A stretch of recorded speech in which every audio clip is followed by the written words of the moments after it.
ভূত এফএম শেষ ambulance part 2। যে অ্যাম্বুলেন্স দেখা যায় না। শুভরাত্রি। আপনি শুনছেন ভূত এফএম।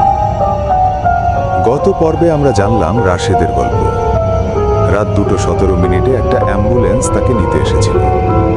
কিন্তু আজকের প্রশ্ন, ওই অ্যাম্বুলেন্সটা কোথা থেকে আসে?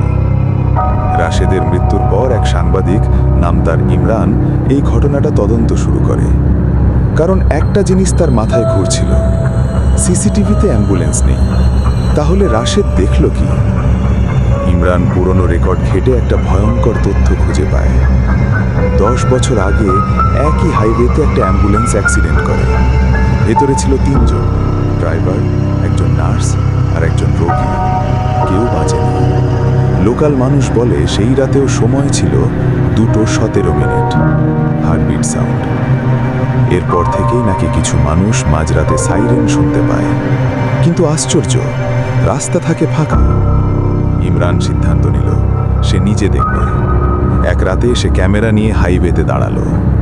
ঘড়িতে সময় 2:16, 1 মিনিট বাকি। হঠাৎ বাতাস ঠান্ডা হয়ে গেল। বাতাসের শব্দ।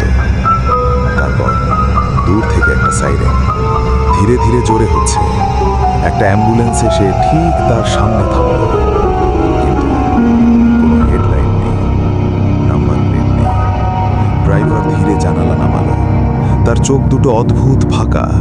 সে বলল, আজ আপনার পালা। ইমরানের শরীর জমে গেল। সে পেছাতে চাইল, কিন্তু পা নড়ছে না। অ্যাম্বুলেন্সের দরজা নিজে নিজেই খুলে গেল। ভেতর থেকে ঠান্ডা বাতাস। স্ট্রেচারের ওপর একটা ঢাকা শরীর। চাদরের নিচ থেকে ধীরে ধীরে একটা হাত বেরোলো, আর সেই হাত ইমরানের দিকে ইশারা করল।